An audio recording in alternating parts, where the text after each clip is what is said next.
put 10 of these together, and that's what covers the shoebox-shaped tabernacle.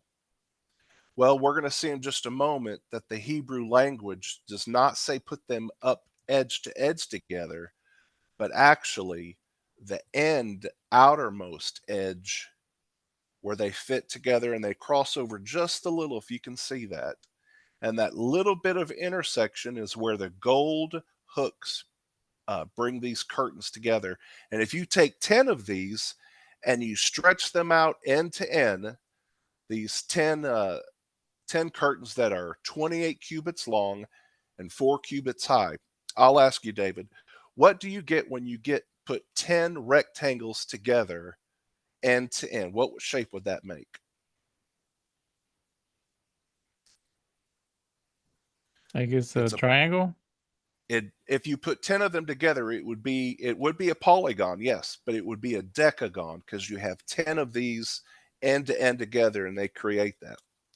And if I was still explaining this to children, the outer courtyard curtains go through the same principle.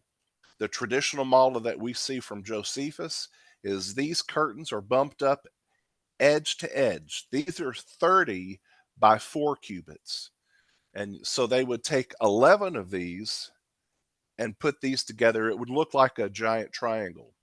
But in actuality, with Exodus 26, 1 through 6, being our guide, being our precedent, we are putting them again together end to end.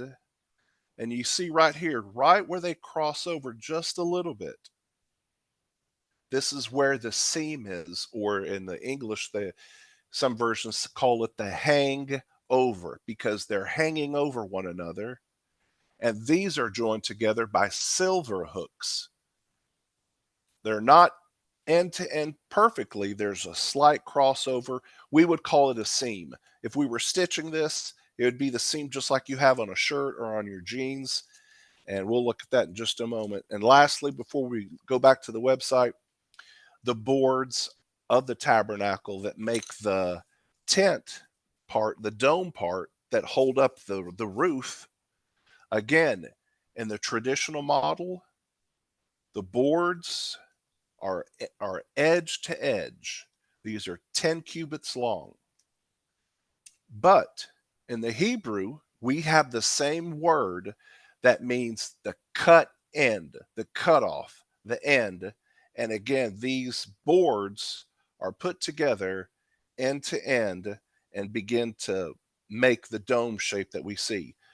So if I was speaking to a group of elementary students, I would say the curtains don't go like this, the boards don't go like this. They go together like this with a small seam in between. And with the boards, there's a silver rod that holds these together like a linchpin. All right, let's go to the website. But you said that it's 6 stories high. How did the Israelites put it together without any scaffolding in the middle of the desert? That is described in detail by Andrew Hoy, the mechanical engineer that discovered this. And this is his book, The House of El Shaddai, by Andrew L. Hoy. But the Levites were very serious about this. They created a perimeter around the building site, and they were the only ones allowed to build it. It was so important and so serious that they said if anybody comes in to look at our work or to see what's going on, they are to be killed, because they're these giant